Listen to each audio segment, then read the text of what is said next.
नमस्कार साथियों, मैं आज आपसे भरतपुर के उबलते खून और जिद्दी सोच के बारे में 2 मिनट चर्चा करूंगा। यह सत्य है कि भरतपुर अपार शक्ति, अपार बल और तेज दिमाग वाले लोगों की धरती है। लेकिन अफसोस की बात यह भी है कि यहां कभी कभी नफरत, द्वेष और टकराव जैसी विनाशकारी सोच भी देखने को मिल जाती है।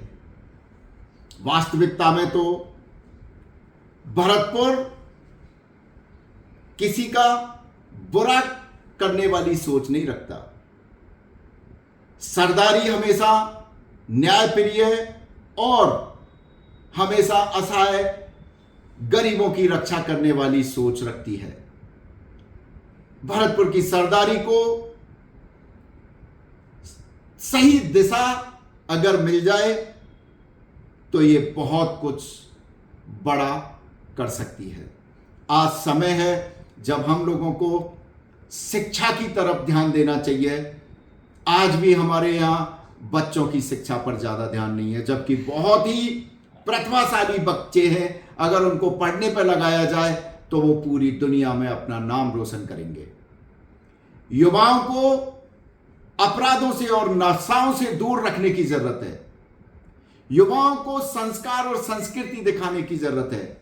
नैतिकता और भाईचारा सिखाने की जरूरत है। और एक विशेष बात वो है कृतज्ञता और श्रद्धा भाव।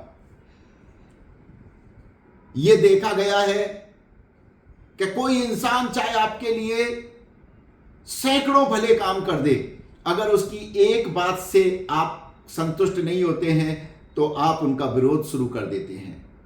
जबकि हमारे अंदर उनके प्रति ग्रेटिट्यूड होना चाहिए, उनके प्रति कृतज्ञता होनी चाहिए और यह श्रद्धा भाव होना चाहिए कि कुछ ना कुछ सोच समझ के परिस्थिति बस ये निर्णय लिया गया होगा।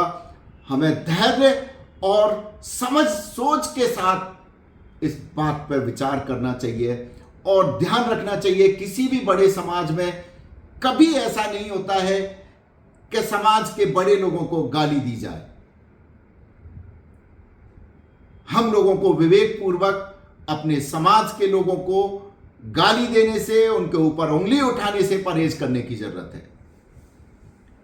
यह देखा गया है भरतपुर का जाट समाज अन्य सभी सरदारी के साथ तो न्यायपूर्वक रहता है, लेकिन अपने ही समाज के लोगों के साथ कई बार अन्याय करता है। अपने ही समाज के लोगों को कई बार गाली और असभ्य भाषा काम में ले रहा होता है। आप लोगों के पास जो अपार शक्ति है, अपार बल है, अपार तेज है, उसको सही दिशा में लगाओ, संगठित रहो, एक होकर के आगे बढ़ो। अब अलग अलग रहने का समय नहीं है। तभी संपूर्ण समाज का, संपूर्ण सरदारी का विकास होगा।